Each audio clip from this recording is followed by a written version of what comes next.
Hong Kong Hong Kong police ने 2 martial कलाकारों को गिरफ्तार किया है। आरोप है देशद्रोह और यह सिर्फ आइसबर्ग टिप है।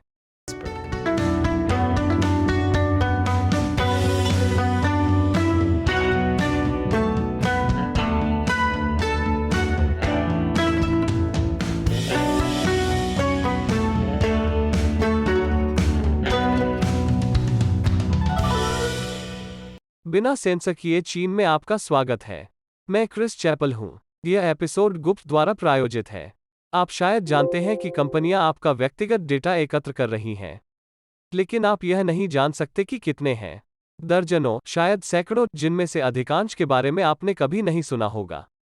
और आपको पता नहीं है कि वे इसके साथ क्या कर रहे हैं। गुप्त आपको उन्हें रोकने में मदद करता है। मैं अंत में और समझाऊंगा और बेईमान संगठनों के बारे में बात करना जो यह पता लगाने की कोशिश कर रहे हैं कि आप क्या कर रहे हैं।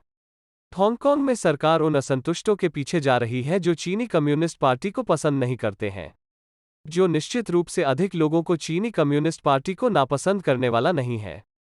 पिछले हफ्ते अधिकारियों ने एक स्थानीय 59 वर्षीय मार्शल आर्ट शिक्षक और उनकी 62 वर्षीय महिला सहायक को गिरफ्तार किया। हांगकांग पुलिस ने उन पर चीन विरोधी योद्धाओं को प्रशिक्षण देने का आरोप लगाया है।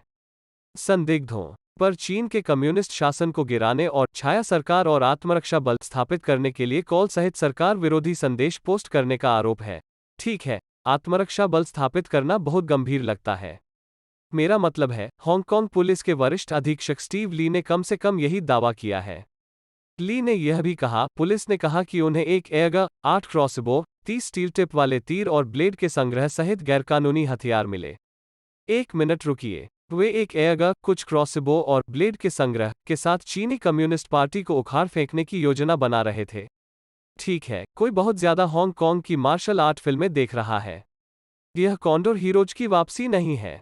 हांगकांग में सशस्त्र दंगा पुलिस को व्यक्तिगत रूप से देखने के बाद, मुझे नहीं लगता कि कुछ पुराने मार्शल कलाकार और 8 क्रॉसबो, एक एगा और ब्लेड के संग्रह वाले छात्रों का एक समूह किसी के लिए बहुत बड़ा खतरा है। ये लोग, जब तक कि निश्चित रूप से वे ब्लेड, स्वर्ग की तलवार और ड्रैगन कृपाण नहीं थे।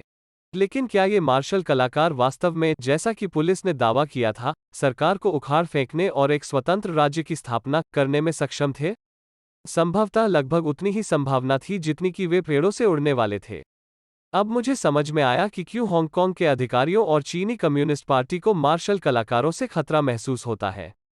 उन्होंने शायद बहुत सारे हांगकांग मार्शल आर्ट नाटक भी देखे हैं, और उस मामले में ये लोग निश्चित रूप से खलनायक हैं।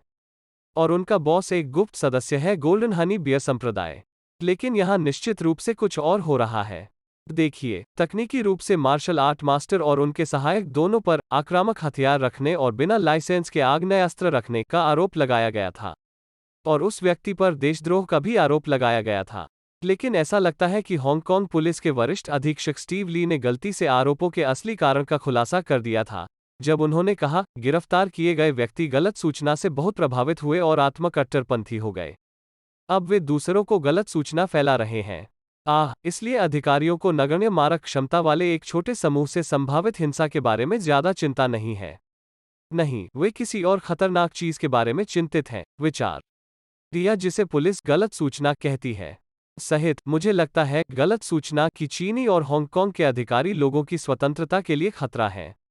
इसलिए उन्होंने बिना किसी विडंबना के 2 बुजुर्ग लोगों को गिरफ्तार कर लिया। विडंबना यह है कि मार्शल आर्ट शिक्षक के बाद जाने के लिए हांगकांग के अधिकारियों ने इस्तेमाल किया 1938 से ब्रिटिश औपनिवेशिक युग का देशद्रोह कानून। वो कानून मूल रूप से हांगकांग में कम्युनिस्ट समर्थक ताकतों के बाद जाने के लिए बनाया गया था। 1960 के दशक से राजद्रोह कानून का शायद ही कभी इस्तेमाल किया गया था, और 1997 में चीन को हांगकांग को सौंपे जाने के बाद से एक बार भी नहीं, यानी 2020 तक, जब अधिकारियों ने कठोर हांगकांग राष्ट्रीय सुरक्षा कानून पारित किया। और फिर उन्होंने हांगकांग में कम्युनिस्ट विरोधी ताकतों के बाद ब्रिटिश इस पुराने कानून को धूल चटा दी। दशकों में उस कानून का उपयोग करके दोषी ठहराया जाने वाला पहला व्यक्ति टैम ताकची है, जो एक हांगकांग समर्थक लोकतंत्र रेडियो होस्ट है। उन्हें पिछले महीने देशद्रोह का दोषी ठहराया गया था।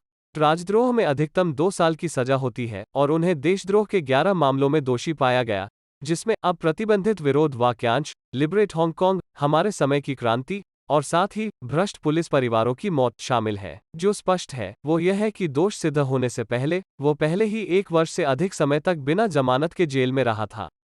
और यह मुख्य तरीका है कि हांगकांग के अधिकारी कानून का उपयोग कर रहे हैं।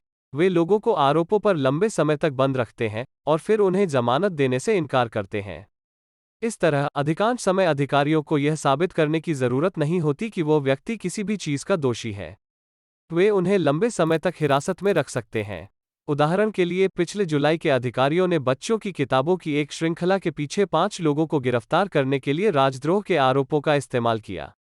भेड़ के बारे में वे पुस्तकें हांगकांग लोकतंत्र आंदोलन के लिए एक रूपक थी। भेड़ के शांतिपूर्ण मुक्त डोमेन के साथ चित्रित किया गया है जिसे दुष्ट भेड़ियों ने कब्जा कर लिया है, इसलिए पुलिस ने उन्हें गिरफ्तार कर लिया।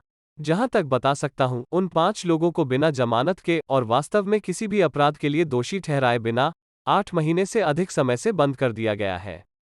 एक रूपक का उपयोग करने के अपराध को छोड़कर इतना स्पष्ट है कि हांगकांग पुलिस भी इसे समझती है। तो पिछले हफ्ते गिरफ्तार किए गए 2 मार्शल कलाकारों के लिए ऐसा होने की संभावना है कि अधिकारी उन्हें केवल एक विस्तारित अवधि के लिए जेल में रखेंगे। हो सकता है कि 1 साल में वे उन्हें देशद्रोह और हथियार रखने का दोषी ठहरा दें, या हो सकता है कि वे उन्हें रिहा कर दें।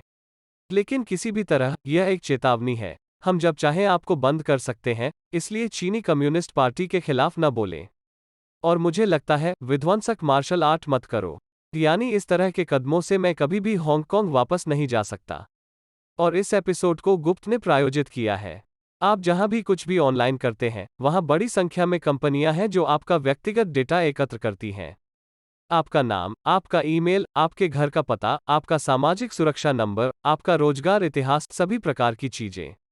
वे आपके डेटा के साथ क्या कर रहे हैं?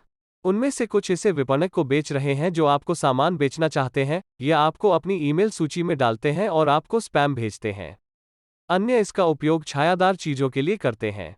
जब मैंने फरवरी में गुप्त के लिए साइन अप किया तो 76 डेटा ब्रोकर थे जिनके पास संभावित रूप से मेरी निजी जानकारी थी। मैंने इनमें से अधिकतर कंपनियों के बारे में कभी नहीं सुना था, लेकिन मैंने उनकी तलाश शुरू कर दी। और यह पता चला है कि उनमें से एक, जिसे एनफोकस कहा जाता है, सरकारी एजेंसियों को बेचने के लिए लोगों के व्यक्तिगत डेटा एकत्र करता है। देखिए, अमेरिकी सरकार आपके डिजिटल डेटा को बिना वारंट के जब्त नहीं कर सकती, लेकिन वे इसे निजी कंपनियों से खरीद सकते हैं, और यहां तक स्पैम भी आपका बहुत ही निजी डेटा खरीद रहे हैं। मेरे निर्माता मैट को हाल ही में गृहस्वामी प्रोत्साहन राहत की पेशकश करने वाला यह ईमेल मिला है, जो निश्चित रूप से एक घोटाला था। लेकिन खौफनाक बात यह है कि भेजने वाले को अपने घर का असली पता था। लेकिन पहले आपको सभी लागू कानूनों का पता लगाना होगा, एक विशिष्ट कानूनी तरीके से पत्र लिखना होगा, और यह सुनिश्चित करने के लिए अनुवर्ती कार्रवाई करनी होगी कि आपके निर्देशों का पालन किया गया है। गुप्त आपके लिए इसे संभालता है। गुप्त के लिए साइन अप करने के बाद से वे पहले से ही इनमें से 14 डेटा ब्रोकरों से मेरे विवरण हटा चुके हैं, जिनमें से 40 और प्रगति पर हैं। और एक बार साइन अप करने के बाद मुझे कुछ नहीं करना था। तो नीचे दिए गए लिंक का उपयोग करके गुप्त देखें या incogni.com/uncensored पर जाएं।